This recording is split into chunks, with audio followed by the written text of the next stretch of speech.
நாடாளுமன்றத்திலே 60களிலேயே மும்மொழி கொள்கை என்பது தமிழ்நாட்டை விட்டு அப்படின்னு ஏற்றுக்கொள்ளப்பட்ட ஒன்று.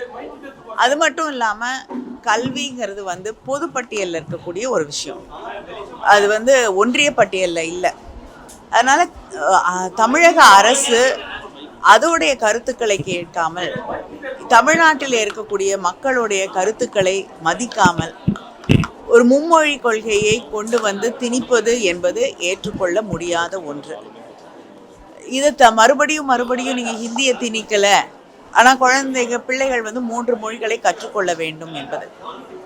ஆங்கிலம் மேல் படிப்பிற்கோ இல்லைனா வெளி உலகத்தில் இருக்கக்கூடியவர்களோடு செய்தியை பரிமாறிக்கொள்வதற்கோ பயில வேண்டிய ஒரு மொழி. தமிழ் தாய்மொழி என்பது நாம் யார் என்று நம்மை அடையாளப்படுத்தி கொள்ள, நம்மை புரிந்து கொள்ள, நம்முடைய மொழியை கற்றுத்தரப்படுவது. இன்னொரு மொழி படிக்கணும்னா அந்த குழந்தை அது முடிவு செய்ய வேண்டிய அவங்களுடைய ஆர்வம், அவங்களுக்கு இருக்கக்கூடிய எதிர்கால திட்டங்கள், இதை மையமாக வைத்து இன்னொரு மொழி, அது என்ன மொழி அப்படிங்கிறத அந்த குழந்தை தான் தீர்மானிக்க வேண்டும். அதை விட்டுட்டு ஒரு மாநிலம் நீண்ட போராட்டத்திற்கு பிறகு 2 மொழி கொள்கை என்று முடிவு செய்த பிறகு இன்னொரு மொழியை நான் கொண்டு திணிப்பேன் அப்படின்னு தொடர்ந்து அந்த ஹிந்தி திணிப்பை செய்து கொண்டிருப்பதை நிச்சயமாக ஏற்றுக்கொள்ள முடியாத ஒன்று.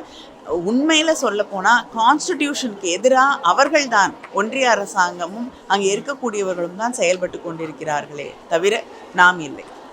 மத்திய அரசு எந்த திட்டம் கொண்டு வந்தாலும் தமிழக அரசு பாத்தீங்கன்னா அரசு ரீதியாக எதிர்க்கிறாங்க. அது நல்லது இல்லைங்க.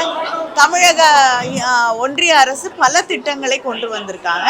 அதுல இருக்கக்கூடிய நல்ல திட்டங்களை நிச்சயமா நாம் ஆதரிக்கத்தான் செய்கிறோம். இப்ப கூட அந்த நரேகா அது ஒன்றிய அரசாங்கம் இவர்கள் கொண்டு வரவில்லை, அதுக்கு முன்னால் இருந்த அரசு கொண்டு வந்த யூபிஏ அரசாங்கம் கொண்டு வந்த திட்டம் தான். அதை இன்னும் விரிவுபடுத்த வேண்டும், பணம் நிதி ஒதுக்க வேண்டும் என்று தான் நாம் வலியுறுத்தி கொண்டிருக்கிறோம். அதை எதுக்குலையே மேடம், அதே மாதிரி அம்மா மருந்தகம் பாத்தீங்கன்னா அதிமுக ஆட்சியில கொண்டு வந்தது. அம்மா மருந்தகம் அதிமுக ஆட்சியில கொண்டு வந்தது. என்னதுங்க? அம்மா மருந்தகம் கொண்டு வந்து இப்ப முதல்வர் மருந்தகம் கொண்டு வராங்க. திட்டத்தை பாத்தீங்கன்னா மாத்துறாங்க. இல்லைங்க, நீங்க அம்மா மருந்தகம் அது தொடர்ந்து செயல்பட்டு இருந்தால் அதை மறுபடியும் கொண்டு வர வேண்டிய அவசியம் இருந்திருக்காது. கொண்டு அவர்களுக்கு அம்மையார் ஜெயலலிதா அவர்களுக்கு பிறகு ஆட்சியில் இருந்த எடப்பாடி அவர்கள் அதை சரியாக செயல்படுத்தி இருந்தால் அதை மறுபடியும் கொண்டு வர வேண்டிய அவசியமே இருந்திருக்காது. இங்க இருக்கக்கூடிய தனியார் பள்ளிகள், அந்த பள்ளிகளை யார் யார் நடத்துகின்றார்கள்? திராவிட முன்னேற்ற கழகத்தினுடைய அமைச்சர்கள், சட்டமன்ற பாராளுமன்ற உறுப்பினர்கள், கட்சியினுடைய பொறுப்பாளர்கள், திமுக மட்டும் கிடையாது, பல கட்சிகளை சேர்ந்தவர்கள், அது எந்த கட்சியாக இருந்தாலும் சரிதான், யார் யார் பள்ளிக்கூடங்கள் நடத்துகின்றார்கள்? அந்த பள்ளிக்கூடங்களில் ஹிந்தி பயிற்றுவித்து கொடுக்கின்றார்களா இல்லையா? இந்த விவரங்களை அவர்கள் வெளியிட வேண்டும். அடுத்தாக்குல இன்னைக்கு இருக்கக்கூடிய மொத்த அரசு பள்ளிகள் எத்தனை? அந்த அரசு பள்ளிகளில் பயிலக்கூடிய மாணவருடைய எண்ணிக்கை எவ்வளவு? தனியார் பள்ளிகள் எவ்வளவு? அதுல பயிலக்கூடிய மாணவர்களுடைய எண்ணிக்கை எவ்வளவு? இன்னைக்கு அரசு பள்ளி மூடப்பட்டதுனால எத்தனை மாணவர்களுக்கு இலவச கல்வி இல்லாமலாக்கப்பட்டிருக்கிறது? தனியார் பள்ளிகள் ஆரம்பிக்கப்பட்ட காரணத்தினால அன்னைக்கு 3 ரூபா, எத்தனை வருஷத்துக்கு முன்னாடி? 60 வருஷத்துக்கு முன்னாடி. இன்னைக்கு தனியார் பள்ளிக்கூடங்கள்ல படிக்கணும் அப்படின்னு சொன்னாச்சுன்னா ஒரு மாணவருக்கு மிக குறைந்தபட்சம் 30,000 ரூபாய், குறைந்தபட்சம் 30,000 ரூபாய் அவங்க கட்ட வேண்டிய நிலைமையில் இருக்கு. அப்ப தமிழக மாணவர்களை, தமிழக ஏழை குடும்பங்களை வஞ்சிக்கக்கூடிய வகையில ஏன் இவர்கள் இந்த தனியார் பள்ளிக்கூடங்களை கொண்டு வந்தார்கள்? இதே பயிற்சியை ஏன் இவர்களால் அரசு பள்ளிக்கூடங்களில் செய்ய முடியவில்லை? அதெல்லாம் பண்ணிக்கிட்டு நீங்க மும்மொழியோ 4 மொழியோ எது வேணாலும் நீங்க சொல்லுங்க, அது ரெண்டா பார்த்துக்கிடுவோம். என்னை பொறுத்த வரைக்கும் மிக தெளிவாக ஒன்றை சொல்லுகின்றேன், தமிழ் நம்முடைய உயிர். தமிழை அழிப்பதற்கு எந்த கொம்பன் வந்தாலும் கூட நாங்கள் ஏற்றுக்கொள்ள மாட்டோம். அதே நேரத்துல தமிழை வைத்து பிழைப்பு நடத்த வேண்டும், அரசியல் நடத்த வேண்டும் என்று சொல்லி யார் வந்தாலும் கூட நாங்கள் ஏற்றுக்கொள்ள மாட்டோம். 46 லட்சம் மாணவர்களுக்கு 2,150 கோடி கொடுத்தா தான் அவங்களுக்கு இதாகும் சொல்லி போட்டு மத்திய அரசு வஞ்சிக்குது அப்படின்னு சொல்றாரு. அன்பில் மகேஷ் கல்வி உதவித்தொகை இல்ல வழங்க அதுல வந்து முதலமைச்சர் சொல்லியிருக்கக்கூடிய ஒரு விஷயத்தை நீங்க கவனிக்கணும். என்னதான் இருக்கட்டும், எவ்வளவுதான் விஷயங்கள் இருக்கட்டும், 10,000 கோடி தந்தாலும் கூட நான் ஏற்றுக்கொள்ள மாட்டேன் அப்படின்னு சொல்றாரு.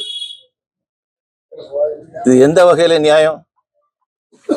நீங்கள் தரக்கூடிய இந்த பணம் இந்தந்த வகைகள்ல எங்களுக்கு பாதிக்குது அப்படின்னு சொல்றது வேற. 10,000 கோடி ரூபாய் தந்தாலும் கூட நாங்கள் ஏற்றுக்கொள்ள மாட்டோம் அப்படிங்கக்கூடிய அந்த பேச்சு வந்து சாதாரணமா என்ன சொல்லுவீங்க? சாதாரணமா அந்த பேச்சு என்ன சொல்லுவீங்க? ஆணவம், ஆணவத்தினுடைய உச்சம். இது முறையற்ற ஒன்று. பல விஷயங்கள் நீங்க சொல்லுங்க, ஆனா இது வந்து ஏற்றுக்கொள்ள முடியாத ஒன்று. ஆணவம் அப்படின்னு சொல்றீங்க சார். அது ஸ்டாலின் சார் சொல்ற விஷயம் என்னன்னா, என்ன நீங்க லெவலுக்கு போனாலும் அதுக்குள்ள எங்களால் ஒரு நொடியில உங்களுக்கு வரி கூட நாங்க கட்ட முடியாத அளவுக்கு நாங்க பண்ணுவோம் அப்படின்னு சொல்றோம் அப்படின்னு சார். இது வந்து இந்த பழைய காலத்துல ஒரு முனிவரை பற்றி சொல்லுவாங்க, கொக்கென்று நினைத்தையா பொங்கனவா. அமித்ஷா அவர்களுடைய வருகை அவர் கருப்பு கொடி காட்டுறதா வந்து சில அமைப்புகள் சொல்லியிருக்காங்க. பரவாயில்ல, அவங்கள பாதி கருப்பு தான். என்னைக்குமே அவங்க வந்து வெள்ளைய பார்த்தது கிடையாது, தூய்மையை பார்த்தது கிடையாது. என்னைக்குமே அவங்களுடைய மனமும் செயலும் கருப்பு தான். தமிழக அரசு ஊழியர்கள் வந்து இன்னைக்கு போராட்டத்துல இறங்க போறதா சொல்லியிருக்காங்க. ஆனா நீதிமன்றம் அதுக்கு தடை விதிச்சிருக்கு. நான் அன்னைக்கு பார்த்தேன், அதை முழுமையா நான் படிக்கல, எனக்கு வர வேண்டியிருந்ததுனால நான் முழுமையா படிக்கல. எந்த ஒரு விஷயத்தையும் தடை போட்டு நிறுத்த முடியாது. உணர்வுகள்னு ஒண்ணு இருக்குது. அந்த உணர்வுகளுக்கு நீங்க வந்து வழிகோலவில்லை என்று சொன்னால் அது வந்து ரொம்ப மோசமான விளைவுகளை ஏற்படுத்தும். அதான் என்னுடைய கருத்து. அனைவருக்கும் மகா சிவராத்திரி வாழ்த்துக்களை தெரிவிப்பதில் மகிழ்ச்சி அடைகின்றோம். நம்முடைய